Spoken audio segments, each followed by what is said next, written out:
January of 1968, the North Vietnamese army launched a surprise attack against the Americans. This was the Tet Offensive.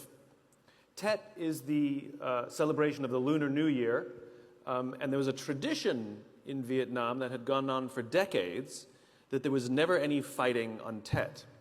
And yet in 1968, the North Vietnamese generals decided to break with tradition with the hope that they could surprise the Americans, overwhelm them with force, and bring a swift end to the Vietnam War.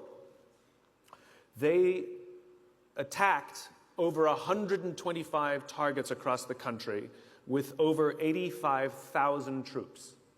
Now here's the amazing thing. The United States actually repelled every single attack, every single one. And at the end of most of the major fighting, which was after about a week, the United States had lost fewer than 1,000 troops. The North Vietnamese lost 35,000 of the 85,000 troops. And if we look at the Vietnam War as a whole, we see that America lost 58,000 men, and North Vietnam lost over 3 million people. And a close examination also reveals that America actually won nearly every major battle it fought. So it raises a very interesting question. How do you win all the battles, decimate your enemy, and lose the war? It raises new questions about how we understand the concept of winning and losing. James Carsey, a theologian from NYU, wrote a little book called Finite and Infinite Games, in which he talks about games and how we play them. Basically, if you have at least two competitors, you have a game. And there are two types of games. There are finite games and there are infinite games. Finite games are defined as known players, fixed rules, and an agreed upon objective, like football. We all agree what the rules are. We all agree whoever has more points at the end of the game is the winner. The game concludes and we all go home. Then you have an infinite game. An infinite game is defined as known and unknown players. The rules are changeable, and the objective is to perpetuate the game, to keep the game in play.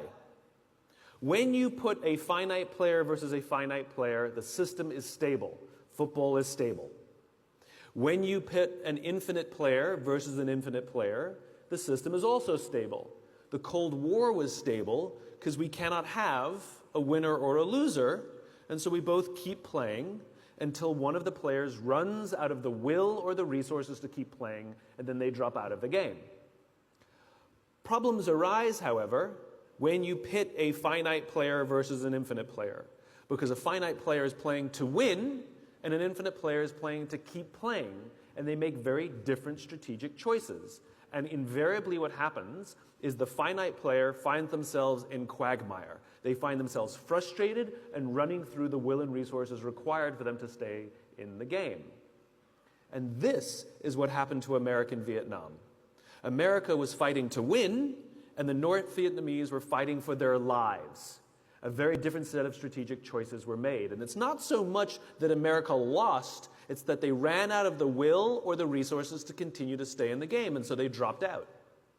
So this gets me thinking.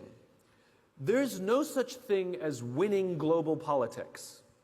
There's no such thing as winning governance. And there's definitely no such thing as winning business.